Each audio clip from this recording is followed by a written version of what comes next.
Hey guys, Bsat-25 here, watching the launch of Intelsat-37e and Bsat-4 atop an Ariane-5 from Kourou. Webcast should begin. So it has.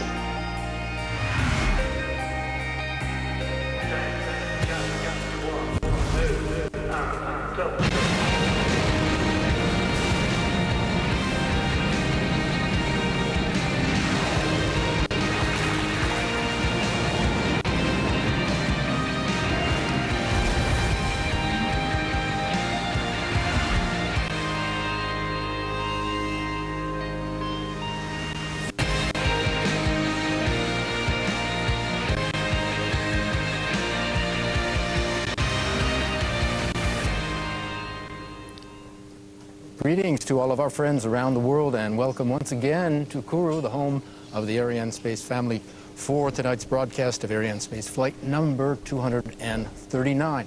We're very glad you all could be with us for the mission tonight. A double launch today. We're orbiting two satellites for some very old friends, both on the satellite operator side as well as on the satellite builder side. And to get us underway, we go first for some opening words to Arianespace Chief Executive Stefan Israel.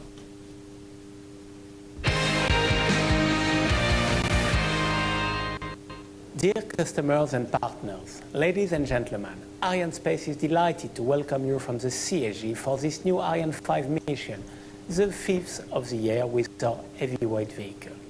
For this mission, we are going to launch two key satellites for our customers and partners. Intelsat-37e for the American operator Intelsat. The satellite has been manufactured by our long-standing partner Boeing Space Systems. Bsat-4e for the Japanese operator Bsat. The payload has been built by another long-lasting partner, Space Systems Loral. Thanks to Intelsat and Bsat for your trust. Ariane-5 is now on the launch pad after having been transferred yesterday. All the operations linked to the final countdown went well, so we should be in a position to launch at 9:51 p.m., the time of the opening of the launch window, which will last 33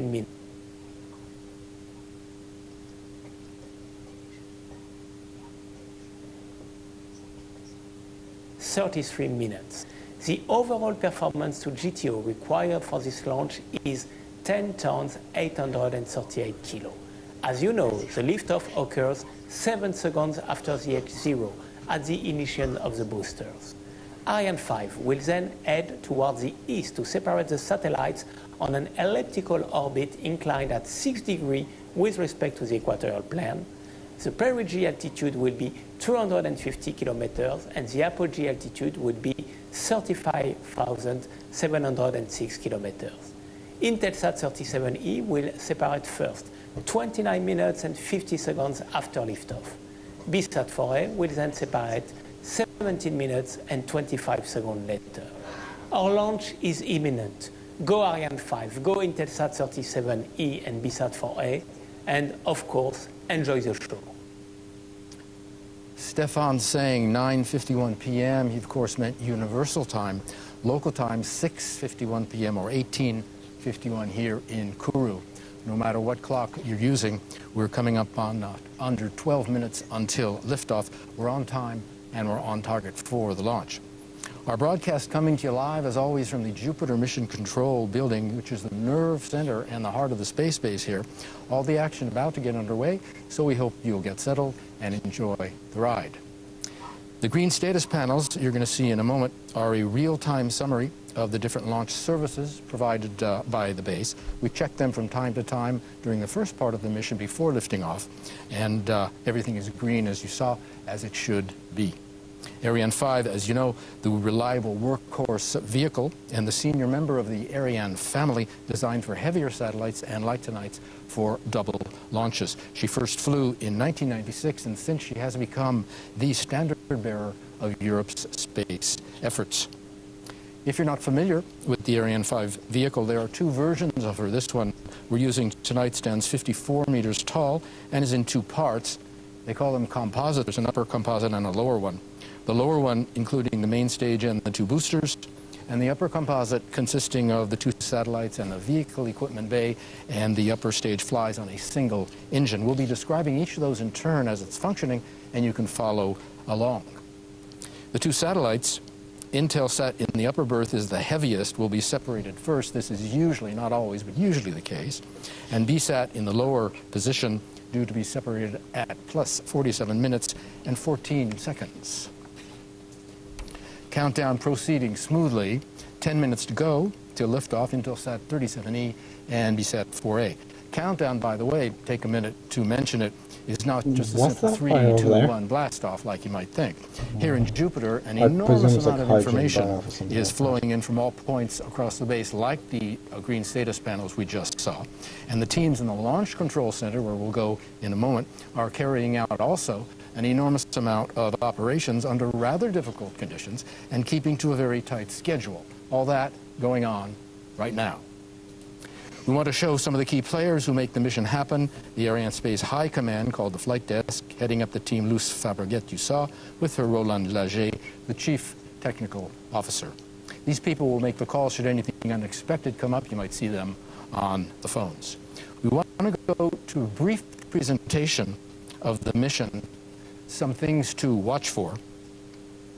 After liftoff, you will see the launcher climb vertically for 13 seconds, and then she will rotate east and head out over the Atlantic. The boosters will be separated at 2 minutes and 22 seconds after ignition. Then the fairing that protects the payload is jettisoned a minute later at an altitude of 111 kilometers, speed at this point already over 2 kilometers per second.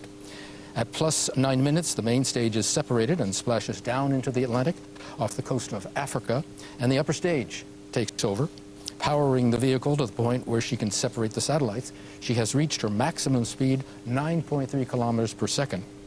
Intelsat-37e will be separated at plus 29 minutes and 48 seconds after liftoff.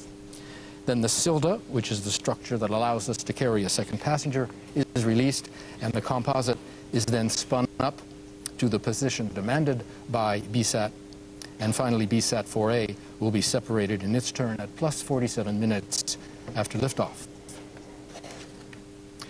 Coming up on 8 minutes to the last Ariane-5 launch of the year, the launcher waiting, like the rest of us, for her moment in the sun, and sunny is the word. The weather has been very good all week.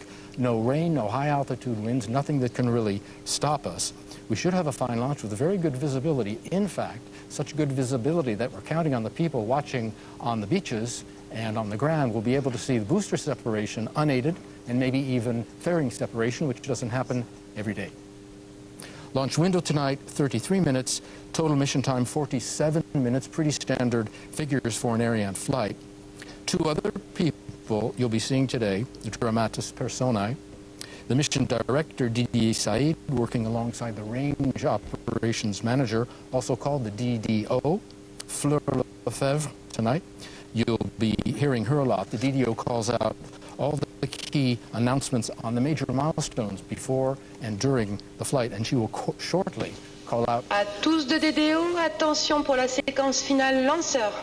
Call out the 7-minute mark. Top H0 -7 minutes. 7-minute mark brings us into what's known as the synchronized or the automatic sequence. It's a key milestone and represents the final moments of the final countdown. This is a complex series of operations running right down to liftoff, gradually letting the launcher become autonomous. All right, our stage is set. I go back to my broadcast booth. Take a look at a short film on the launch campaign. You can see how Ariane-5 is put together for her mission, and we'll be back.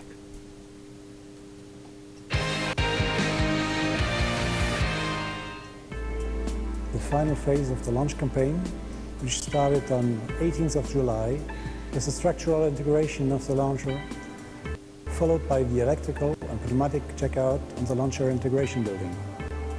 After a technical exception, the launcher was transferred on its launch table to the final integration building on the 14th of August. Un Intelsat-37e arrived in French Guiana with an Antonov plane in Cayenne Félix Ebo Airport. Antonov. The satellite Always equipment was easy. installed in the S5C North That was the building 124, by the to way. begin its preparation phase. Later on, the satellite was transferred to the fueling S5B building, where the Boeing team proceeded to the filling of the tanks. Bsat-4e arrived as well in French Guiana with an Antonov plane in Cayenne Félix Ebo Airport. Bsat-4e was installed in the S5C South building and began its preparation phase. The satellite was then transferred to the fueling S5A building, where the SSL team proceeded to the filling of the tanks. The combined operations between satellites and launcher began at day-11 with the Intelsat-37e mating on the flight adapter.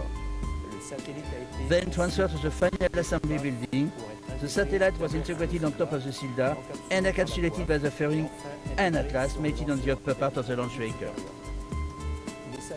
On its side, Bsat-4e began the combined operation with launcher at day-9 in the S5A with flight adapter mating. After transfer to the BAF, Bsat-4e was mated on top of the launcher and covered by the upper composite. The final preparations of the launcher for the flight, as well as the payload encapsulation and the integration of the launcher, were carried out. The pyrotechnic arming of the launcher was performed before the launch readiness review last Friday, which gave the authorization to transfer on the launch pad. Once the ground installations and the launcher are put into flight configuration, we shall conclude with the final chronology phase before liftoff. A special thank you goes to all the operational teams for their huge efforts and contribution to take us through this very smooth launch campaign so far. Joshua Jample back. A word on the launch campaign, just to add to the film. Every campaign is special because the people involved change with each one. They are faced with special anomalies and particular requirements. For the rest, however, the procedures are standard. Assembly of the launcher is pretty regular. Green status panels on the right, we mentioned them earlier. The activities here at the space base are represented here, the launcher and the satellites, but also the services, telemetry, radar, safety, weather, and the ground facilities. When all is ready, we go. We don't go before. These panels tell us about the readiness of all the main systems. Some 1,700 people are working around the space base in all. Our cameras are here in Jupiter, but many others are at work in many other sites across the range.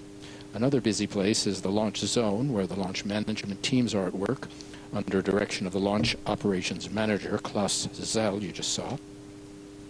Right now, the two teams are working up there, one team responsible for the ground operations, the other for readiness of the Ariane-V vehicle. The launch site operations manager heads up one group, and he coordinates with mission control for final authorization to launch. And when all the conditions are right, he then okays the automatic sequence.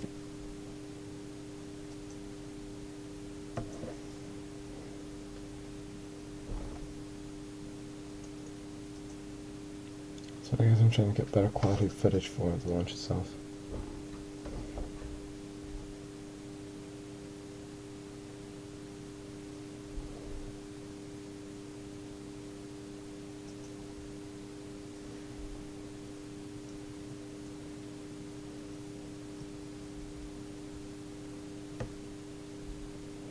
We saw a moment ago. In all, about 100 people hard at work just now in launch control, going over the final checks and the final verifications on all parts of Ariane's launch system. 2.5 minutes to go till the launch of the 95th Ariane-V mission, the 9th launch of the year for Arianespace as we enter the latter half of 2017. Here in Jupiter, the VIPs and the invited guests in a moment will begin to make their ways outside to watch the liftoff. There are two terraces on either side of the building that give a fine view onto the pad. Ariane-5's flight path takes her from the pad, which is 15 kilometers to the west of us here in Jupiter. She flies right over us here in Jupiter. Get a great view. Great view now of the split-screen image showing the propellant feeder arms in the middle of the launcher, liquid hydrogen on the left, liquid oxygen on the right. They are putting propellant into the upper stage tanks, and you'll see it minute and a half to go. All the tests, there are the people in the background you can see making their ways out to the terraces. All the tests and the campaigns to ready the launcher and the satellites are over. Everything that has had to be done has been done at this hour. All of Ariane's systems are ready. Tests and the campaigns to 1 ready the minute, 20 launcher seconds to and launch. the satellites are over. Everything that has had to be done has been done at this hour. All of Ariane's systems are ready. You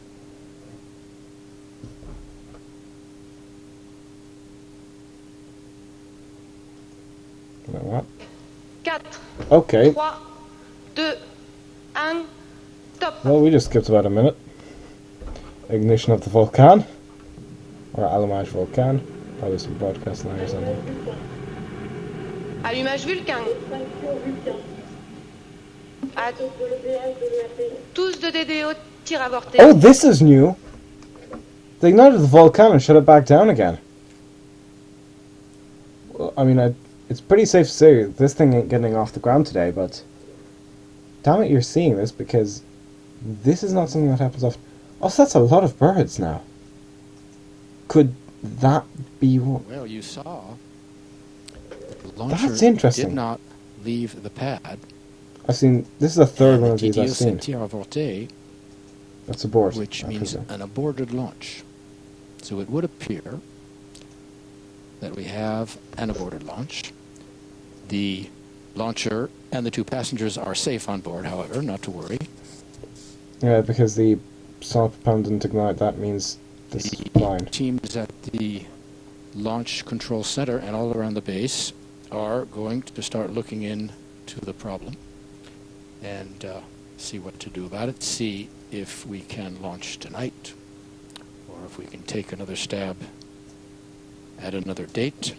All that information will be forthcoming. I think in the meantime, we will cut away, suspend the program for the moment while we go get some information.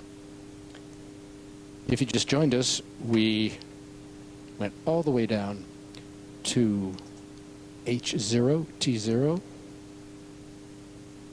and the engines lit up. The engine was just a Vulcan. All right, we'll be back as soon as we have some information. As will I. There was a problem with the Vulcan engine, and we proceeded to an automatic stop of the launcher. There is no danger on the base, either for people or for infrastructure. The launch will not be able to take... Okay, so the launch isn't today. Well, guys, that's the third engine ignition abort on my channel. The previous ones being, I believe it was SES-9 and then a Soyuz. That's interesting. But anyway, guys, see you for, well, whenever they try to get this. I am back off the pad. I'm about in 25. That was an Abort Ariane-5 launch. Goodbye.